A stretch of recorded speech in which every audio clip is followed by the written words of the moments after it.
Presented by PH Music.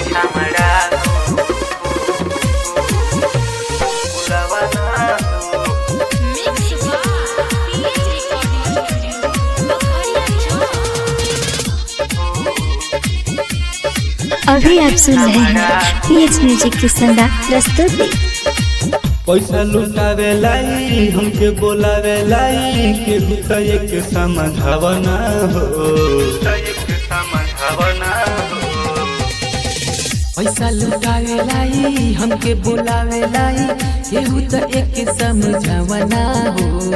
ढोली के लाठी से खोदेला दादा एगो बरतिया के छामड़ा हो।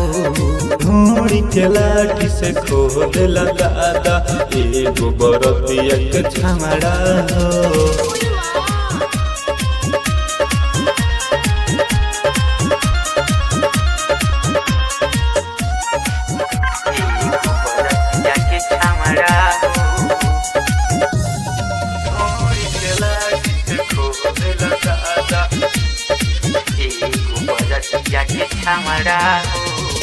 जब से बाराती में आइल बाटे पीके गाजा बौराइल बाटे हाथ धरेला हमर करेला बड़ी गजन मुँह में पैसा धरावत बाटे।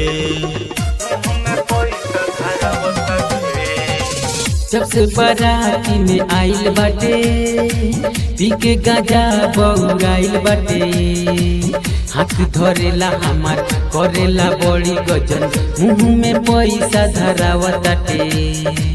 कौन की चलावताटे हमके पोल्हावताटे डबल चाहे मोर फुलावाना हो।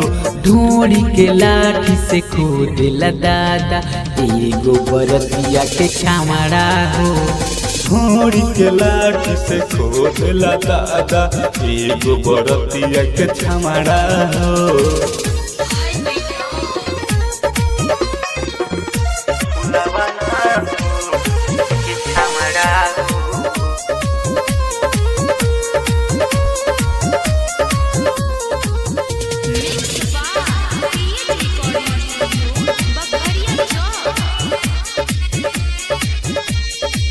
पिकअप के पीछे बोलावता रे दैया के मोर सुघरावता रे हुसन हंगामा करे डरामा हाथ में हमारा छुआवता रे।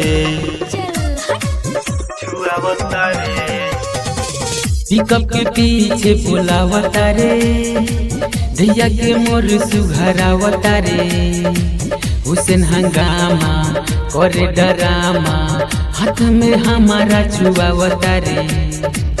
नूला प्रेमी एनन सागर कोरा में हमके बोलावता हो। ढोड़ी के लाठी से खोदेला दादा एगो बरतिया के छामड़ा हो।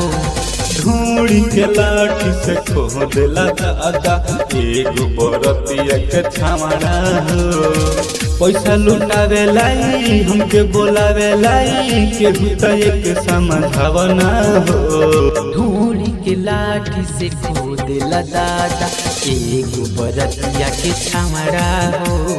ढोड़ी के लाठी से खोदेला दादा एगो बरतिया के छामड़ा हो। Mix by PH recording studio Bakhariya Chowk.